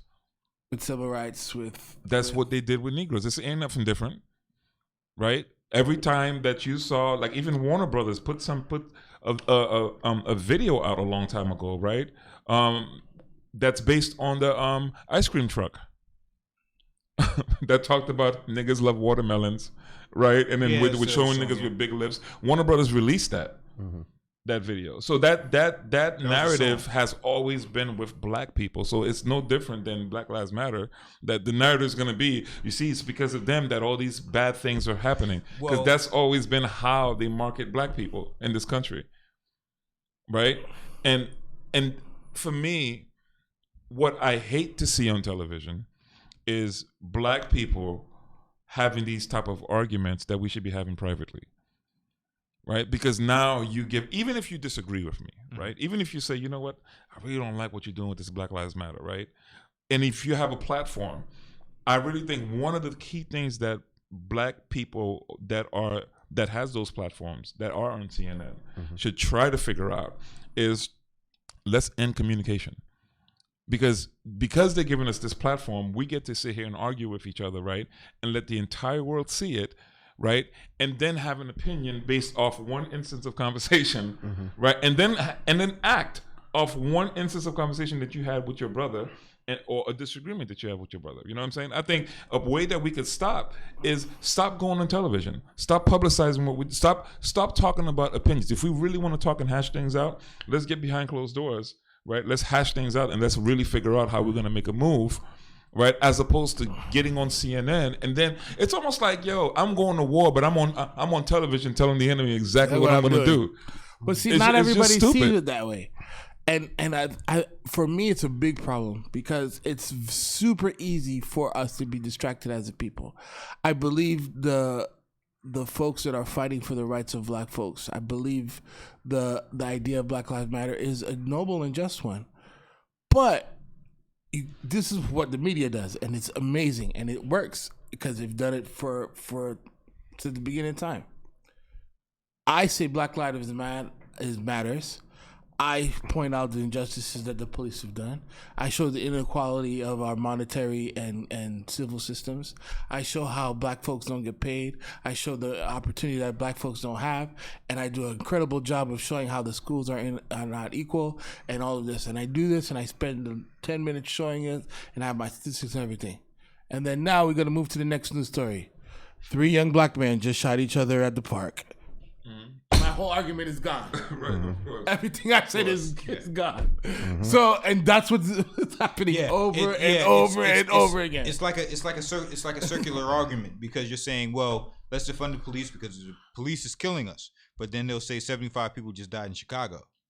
No, I agree with you. I don't think defunding the police was a good strategy. You know what I'm saying? Because who's gonna protect? We can modify. You know we could do it better. We could train. We could do it, but defund. That's I'm saying as far as because we're talking about Black Lives Matter, and as far as I know, that was a platform that Black Lives Matter was pushing. That and most Democratic mayors and things of that nature, they were saying defund the police, and they actually went ahead and did that. But I'm saying we're working outside of our personal interests, because the thing with Black Lives Matter is it seems that they believe that systems are bad, but not people are bad. I believe the people are bad. So there are going to be certain things when it comes to defunding the police, where it's like, well, what about all those people that are outside that are evil people that need to be quelled? So I think that's the issue. I'm saying that people are actually bad, and a lot of these blue states or mayors or Black Lives Matter are saying, well, just the systems are bad, so if we get rid of the system, then we'll be in utopia. That's what the mayor's wife, the mayor of New York, his wife, she actually is quoted as saying that if we got rid of the police, we'd be in a utopia. And I'm like, well, that's stupid. Nah, that's not going to happen. That's not going to happen. And that's not getting rid of the system. That's getting rid of the people. Yeah. You got to fix the system. You know what I mean? Because the people who are, and this is the thing. If the system was running properly, then anyone who's doing something that's not right would be exposed. Yeah. Right. So I allow this system as being a person who wants to do things evil. I say, let the system get dysfunctional. Let it become all messed up, and it hides what I do, right, instead of exposes what I do. And what it's done is it backfires, because now we're mad at the wrong people. You know what I mean? They're just as much as we could talk about bad cops, there are good cops, because you can look at any industry. And you can be like, there's good people in that industry and there's bad people. There's baseball players that are good baseball players, and there's some baseball players that are knuckleheads and bad people. So, you know what I mean? It's going to be in every facet of life that you're going to find good and evil. The thing is, we can't shut down everything just because we find a group of evil people and by then we should shut everything down. We should just go back into our houses and lock ourselves up, because we're going to find evil people in every facet of life. No, you know? For sure. But I think Dwayne hit it on the head, but he didn't hit it all the way down. I think they're both bad. I think there are bad people. I also think the system is not designed for people that look like me to win. And I'm not one of those bleeding heart liberals that's going to come here and cry and say, give me my reparations. And I'm not one of those people. Why? Why can't you ask for your reparations? Well, because I want the money. Don't get me wrong. Listen. Let me finish. The time that it's going to take for me to get those reparations, it's going to be time wasted for me to take care of what I got to take care of now. I'm not excluding hard work. And that's one thing that people cannot, let's change this narrative about black folk. White people be saying black folk are lazy and all that stuff. Nah, black folk built this country. There ain't no lazy bone in black folks. Now, you might find some people, right? Generally, you won't find black people being lazy, because we have to work too hard 10 times harder just to get in the position of white folks. You know what I'm saying? White folks sauce at third base, where we third base. Wait, we're not even in the game. Space. You know what I'm saying? Space. Are you saying that there are absolutely no lazy black folk? No, I didn't say that. I said there I was going to say. I said there are lazy black people, okay, just like there are lazy white people. Yeah. There are this. All right. But again, the narrative is all black people are lazy that they push, and I mean, y'all fat asses were sitting on the porch while we were building, making cotton and building the economy. What you talking about? You have to understand where that comes from. Here's the thing. If you had a group of people working for free for hundreds of years, now they don't work for free anymore. You have to pay them, but you don't want to pay them, and they ain't got no work. Mm-hmm. They're lazy now because they're not gonna come work for free, and you don't want to pay them. So you should ask for reparations. So they are now floating around, and if you don't have no way to work and you got 3 kids, you're gonna find ways to support those kids, and they're not always gonna be legal. Right. Let me be clear. Well, should you ask for reparations? Yes. Are you going to get it? Probably not. You know what I'm saying? Well, probably. I hope so, but probably not. Well, but I'm not exempting people from working hard. That's not what I'm saying. Yeah. But what I'm saying is, if you worked, you deserve the money that you need to get for what you've worked, for what you've built. Yeah. That's it. It's not hard. We are talking about the fundamentals of America right now. I mean, we're saying it's George Floyd, we're saying it's Black Lives Matter, we're saying it's reparations, we're saying it's good versus evil. But America was not designed to have black people in it, free black people. Now, the laws have changed since then. We've had certain strides as making. But the country was not designed for us to actually be on the internet and talking about how we feel. But we are on the internet talking about how we feel. We are. But guess what happens? Guess what happens when we do that? You know what happens? Here's exactly what happens. We happen to be a little bit more conservative than a lot of folks that look like us on television. Right. So we are, and I'm going to hate to say it, God forgive me, we the uppity niggas now. We're the ones, we're the uppity ones. You know why? Because we're the ones talking about you got to work harder. We're the ones that have access to the tools. Okay. We're the ones that have gainful employment. We're the ones that have our families together. We're the ones that get to sit. So what happens is we're not even honestly. This is another thing, part of the conversation that you don't hear. That we're not even considered in that group that's protesting. But I think, hold up, here's the problem. Because it's that defeatist mindset that we take is like, oh, like when people look at the history of black folks in America and it's like, oh, we were slaves, and obviously we were. They'll see, what's happening with the police, and then they'll take a defeatist mindset. It's like, well, because of all of those factors, I can't get better. Oh, no. Nobody said that. I'm not saying you saying that, man. Okay. Put the water down. Sure. You okay? Making sure. I'm saying, but there are certain people that do.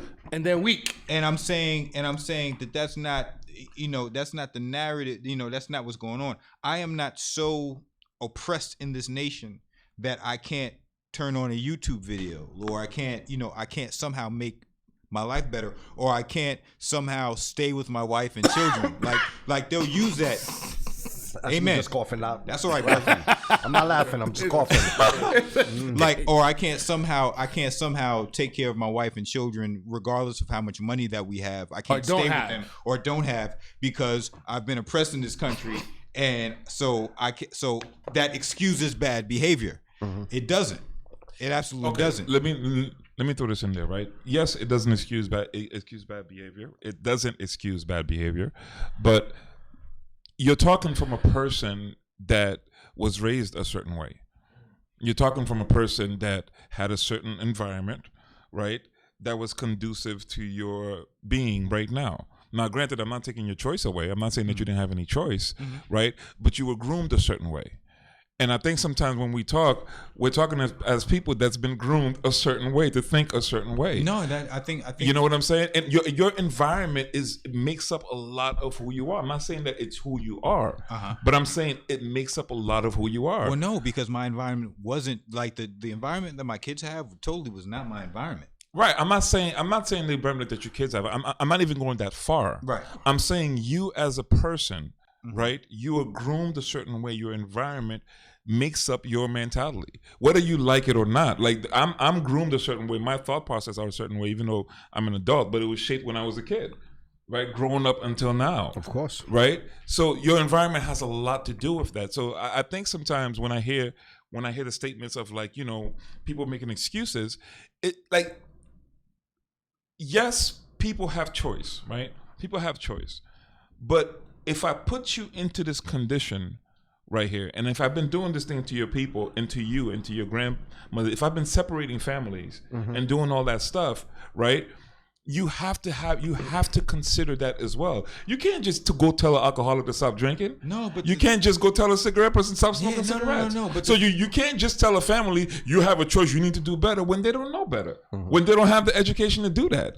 You know what I'm saying? They don't have to. You have to be educated to do that. You have to be groomed. You have to have emotional intelligence enough to make the right choice. Some people don't got that. You do. That's paternalism. Thinking that somebody is so weak, so uninformed that you don't know not to leave your kids. Like, what? You see, you're talking as Dwayne, because you have no idea what's in another person's head. So you can't say that. You're making a claim as a singular claim. You don't like. You have to think broadly. Like nobody thinks like you.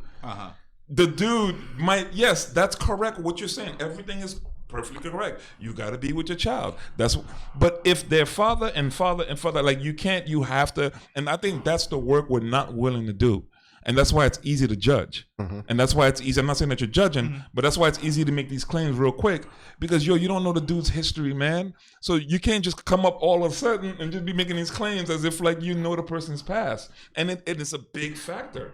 You are who you are based on how your childhood is. Now, in adulthood, you can make those decisions, informed decisions, because you're a little bit more educated. I think the issue is that a lot of times we do not call people out on their BS. If somebody comes up to you and says, "Well, you know, hey man, your wife is having, your girlfriend's having a child, like you should stay with her," it's like, "Well, I'm not going to do that because my father didn't do that for me." Nobody tells that person. We should be able to go up to somebody and be like, "Bitch, what?" Nobody does that. Nobody's going to sit somebody down. Nobody's going to confront somebody on their nonsense because, it's not our business. But I'm saying the reason that a lot of things go on, especially in our communities, is because nobody is going to call them on their nonsense. So, but see, this is the point. You're making his point, though. You had somebody like that. Who? Somebody called you on your nonsense, which is why you are where you are now. No, I'm saying we should be doing that for more people. Okay, but not everybody has that. Yeah. It's like you're making the same. No, but they'll know it's wrong. You either something's either right or something's wrong. You can tell somebody like. So you're gonna tell me nobody says that murder or cowardice is right. I'll play the character. Okay. I never met my grandfather. I never met my father. All right. I'm on the third generation, no dad. I don't know. I get this girl pregnant. I'm 18, 16, whatever. And I ain't got no job. Who's gonna tell me that I have to stay with this woman? Who's gonna tell me that I gotta take care of this kid? I'm saying as a community as a whole. Okay, so as a community. But the community you failed my dad and failed my granddad too. Which community are we talking about? I'm saying there's an issue where we know there's certain things that are right, there's certain things that are wrong. People that don't have any father whatsoever know that there are certain things that are right and there are certain things that are wrong. The reason that they're able to continue in that behavior, somebody has to teach you that. The reason that they're able to continue in that behavior is because the community as a whole says, yeah, that's good. So usually if somebody does a crime, like somebody goes to jail, a lot of people are like, hey, free my bro from jail from a crime that they actually committed. That they should, I want them to be free because they did something that they shouldn't have done, and now they're paying the crime for it. But we're going to excuse that behavior because that's my homie. And I'm saying that's a communal thing. That's not, I just didn't learn, because we all have an idea of right and wrong. I'm Bible believing, so I believe that there's somewhat of a conscience in us. There's nobody that says, hey, leaving a kid is okay. You're doing something wrong. It's just, but, hey, they left me. And we use those types of excuses. And I'm saying that's our problem. That's the issue. That's why we're in the predicament that we are. It's not just cops. It's not just it's not just other. It's not Senate. It's not other people. It's us in a lot of respects, and we refuse to look at that because nobody likes to look at their own nonsense. Which it's easier to blame somebody else for it.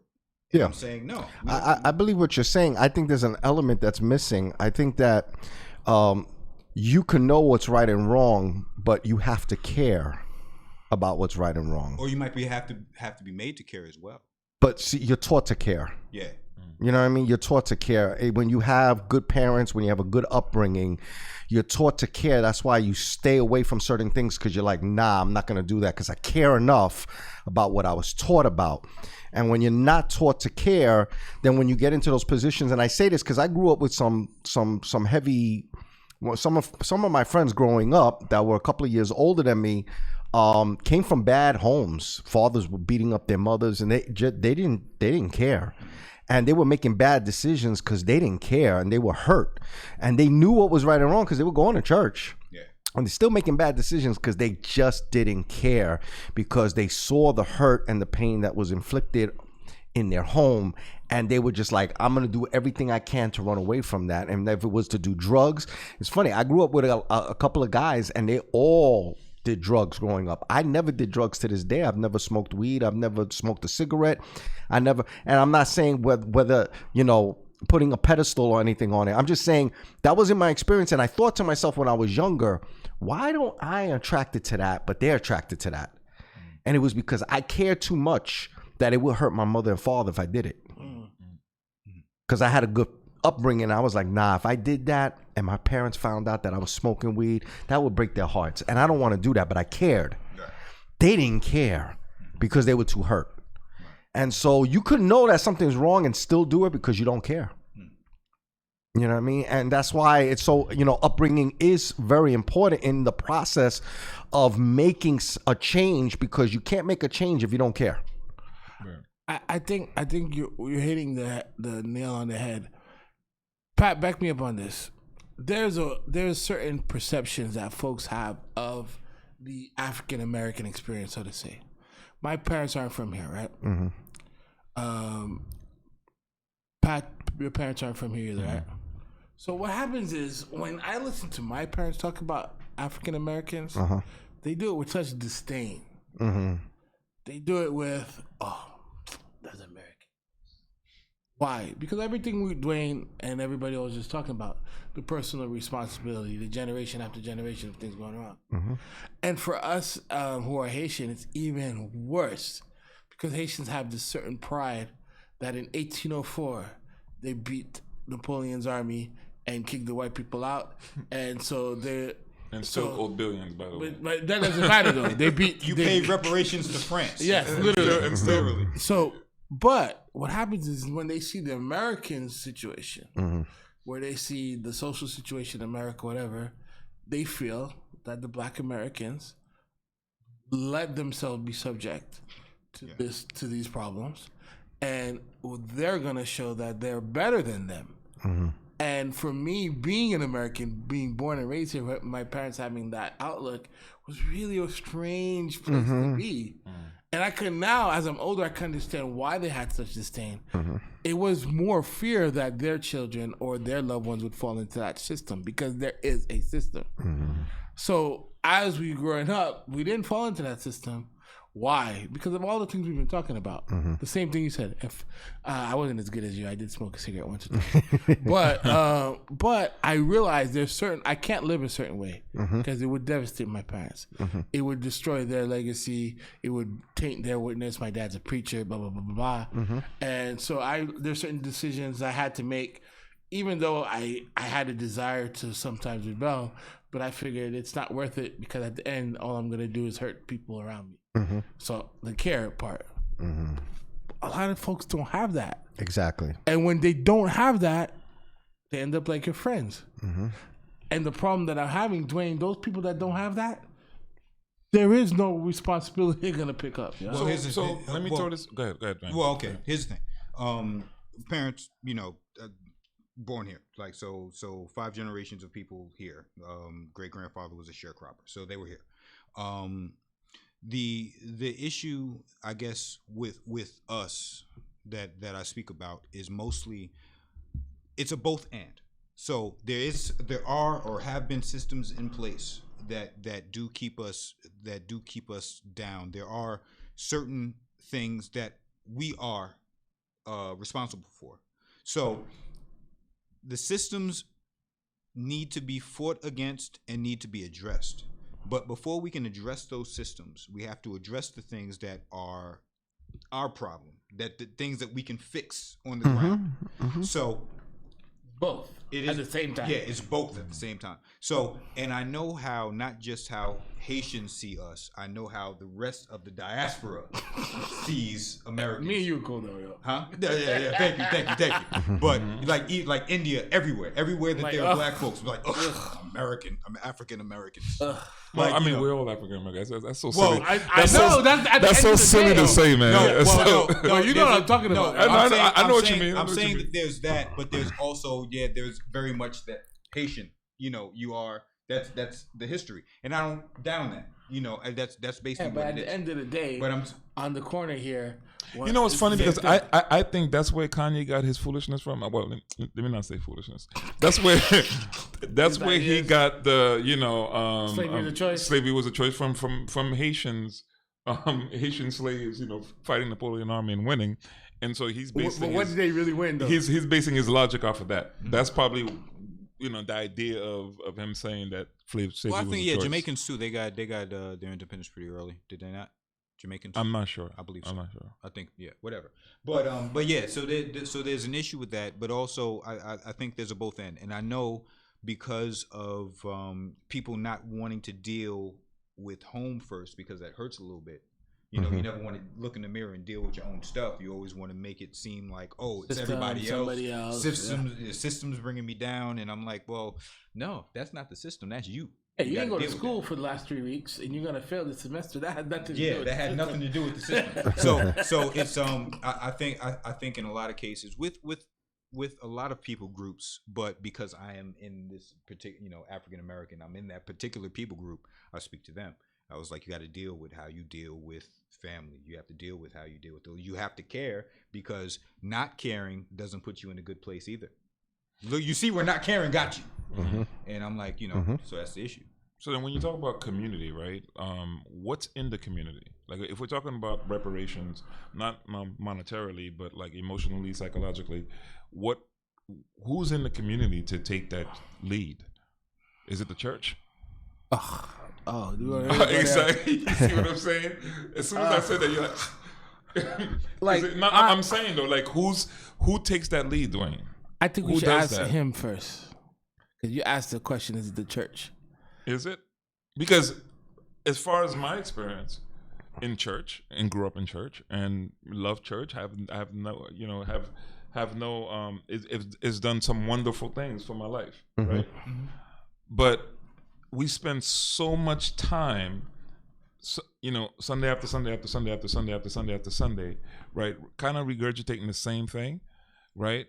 And then do some community service here and there, right? And then I'm not saying it's all churches now, you know what I'm saying? But I'm saying that it seems to be that thing that we do. Like we love the fact of running around. And don't get me wrong, I like shout. I like the culture. I love the culture. I'm not gonna sit here and lie about that, because I thoroughly enjoy. I thoroughly enjoy the music. I thoroughly enjoy everything about it. You know what I'm saying? Right. But it just seems to me that like who takes that lead? Who takes that lead to do that work though? Should we be in church every single Sunday? Did this coronavirus teach us something about what we should really be doing? Yeah. Right? Because now we're online, we can reach more people. Yeah. Yeah. Right? True. So who takes that lead? Well, I think we have to understand what church is actually designed for. There is a lot of bleeding into what the church is actually for. If I think we had this conversation before. Right. So as far as biblically, the church is there to spread the gospel of Jesus Christ across the nation or across wherever it is. When you had the AME church, it became more of a planning ground of how black people ought to move in America. I don't know if that's necessarily what the biblical church is for, and there is a place for those types of planning things. But I think when you mix those two together, clarify that for me. When you say biblical church, because when we talk about church, we're not talking about the building. We're talking about the body, people. I'm talking about people. I'm talking about what do you mean by body? that? The body, as far as the Bible was concerned, it was for the propagation of the gospel throughout wherever it was. So the spreading of the gospel of that. When you got to the quote unquote black church, like the African Methodists and things of that nature in America, there was a lot of things. There was slavery involved. There was, the civil rights movement that became kind of like a planning organization for what they were going to do next. I think when you connect those things, or when you say church plus all of these other things, and you don't have them separate, we begin to misunderstand what the church is actually there for, and then we start to expect more than the church can actually give us, which is when we get frustrated. And I think that. Wait a minute, clarify that, because are you saying that the church should not be in the community doing these work? I'm not saying that the church should not be in the community. I'm saying that the church's main focus, as far as biblically, is the gospel. That is what the church is there for. That's what it's there for. We can go back and forth. But we're talking about people, though. We're not talking about a building. I'm not talking about I'm not talking about the. So you're saying the people's church is just to preach the gospel, but what does that entail? Not caring for people, not caring. No. You care for people. You care for your community. There are also other issues that may not be from the church, but can be like kind of parachurch. What are those issues? What do you mean? Like, what is those issues? Like you said, there are other issues. So what I'm trying to clarify is like, what I'm saying is like the tone of it is like, well, preach the gospel and get people saved. But in that process, you got to care about people. People don't care about what you're talking about. They care about like what you actually do, right? Which has been the problem of the church. Like, we do a whole lot of preaching and a whole less caring. No, I'm saying right. I'm saying in those certain situations where you begin to add different issues to what the church is actually supposed to be there for. So if I say, well, the church is supposed to be, clothing the poor, feeding the sick, things of that nature. All of that is fine, but all of that is under the rubric of, who is Jesus Christ and what is he here for us to do. If I say I'm feeding the poor and I'm doing all of these things because we have to change social issues within the world, if the main focus isn't actually the gospel, then that's no longer the church. That becomes a social issue. No, but I think that's all tied in, because Jesus addressed social issues. No, where there were certain issues where he said, well, like when he said, what was it?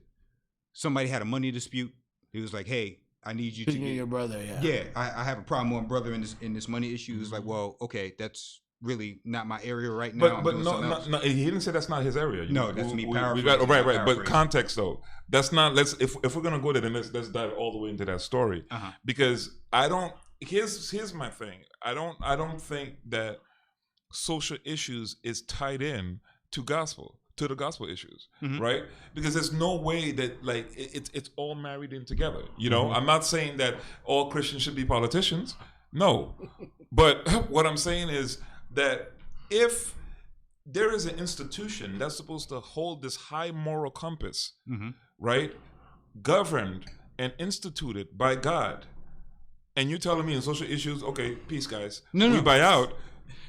Like, no. So then I'm not saying peace. To be the people to institute that, and also talk to the government, because that's what in my opinion that we're supposed to be functioning as, right? The liaison or the bridge between the government, the people, and here's the church, making sure that to help institute this type of moral compass for our communities, right? To go by. Right. So if we're not supposed to be attached to any social issues, what are we really doing? I'm saying that that's not the main. I'm saying that is not the main focus of what the church was there for. I'm saying that. Okay. So then, what's the main focus? Well, no, I said the main focus would be the propagation of the gospel. Now, there are many offshoots to what that means, because if I'm taking the love thy neighbor part of the gospel seriously. They are like, so you had the Quakers when it came to the slavery, when you had abolitionists. These were people that did that. But I think when you there's a difference between the church doing those things with the rubric that Jesus Christ is Lord, and there's a difference between the church doing those things and making the issue itself the gospel. Is where we get into. I think I think this is where me and you really disagree. And I'll tell you why we really disagree. Because I don't want to hear about your gospel if I'm addicted to drugs and hungry. I don't want to hear about it. Yeah, I don't want to hear. I don't want to hear about your gospel if I just got beat up by the cops and I was innocent, happy to be innocent, and they put me in the back of the truck. Let me finish. Okay. And then you're gonna say, "Hey, don't worry, Jesus is gonna fix it." Okay. I don't want to hear that. So what you're telling me is, you're going to either change the gospel message in order to make it palatable. No. All right. So then, what is the gospel message? That's the thing, because the gospel message. Then what is the gospel message? Say this: Jesus Christ said He came to do what? Set the captives free, right? And we're gonna say it's all spiritual, but that's not it. It can't be all spiritual. You can't tell me that I'm gonna give my life to Christ, and I'm gonna dedicate myself to understanding His words and doing this, and my living condition, it has nothing to do with it. That's not gonna work for me.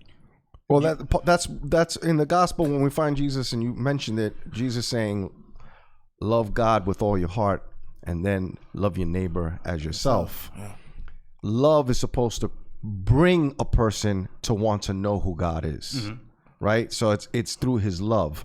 So I believe that, yes, as a community, the church is supposed to reach people through love, through caring about the situations, about the community, about the poor, about the outcast, about the people that don't have. And when they see that we care about that, they're going to want to know, why do we care about that? And then the gospel takes its place there. The problem, I think, is that in most believers, we've checked out. And what we said, we've checked out in the sense that we go to church. And we're good. We tithe. And then we leave it to the organization to take care of all that other stuff. Right. And it's not for the organization to love. God didn't call an organization to love thy neighbor. It caused us each individually to love. And I think that we have stepped away and said, well, my church will feed, and my church will clothe the community, and my church will do that. And if I see somebody that's in need, I'll tell them to go to the church. Instead of them stepping in and saying, you know what, you have a need, I'll help you. What is that problem? If we did more of that individually, I think we would really reach more people to the gospel. Okay, but Go ahead. I could definitely attest to that and agree with that, because, yeah, in that respect, it's not the church responsibility only with what you're saying, right? Like, you have a personal responsibility. Yes. And I could attest to say, I've said this to you all the time, that some of my most profound conversations has been this setting. Some of my most profound revelations have been this setting. Just talking amongst, other men or another group of people, or just somebody I just don't know, and kind of finding out about their lives, and that to me is really the staple of the gospel, the good news, right? It's not me telling you Christ is going to save you when you have no idea what that's about. The first idea that you have about is how I treat you. That's the first thing that happens. You know what I'm saying? So in that respect, I get it.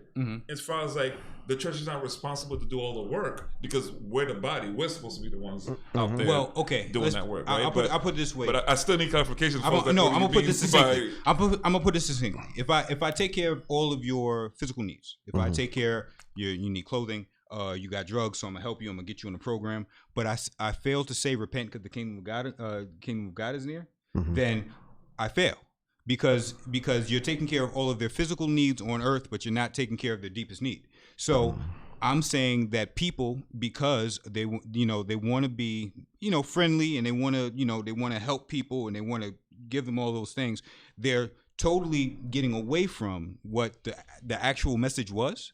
And that's the issue. So let me ask you this: is it possible to have never talked to somebody about Christ, but show them, and then they still be saved? You mean preach the gospel at time, use words? No. Is it possible to have never? Does somebody have never accepted Christ in your eyes as their personal savior and repeated the message that we all know so well? But is it possible that they could still be saved regardless of you ever saying anything to them, but through your actions? They want to know more about why you but this way. But through your actions, they're influenced to change, right? Through your actions, they're able to like see something different and live a certain way. So is it possible to have never confessed that Jesus Christ is Lord and still be saved? I don't know if that's true. I mean, Romans 10 technically no. You have to say with your mouth. Yeah. That's what the word says. Like that's part of the deal. But I think what he's saying is, can you come to that revelation? What about if I'm a mute? Without?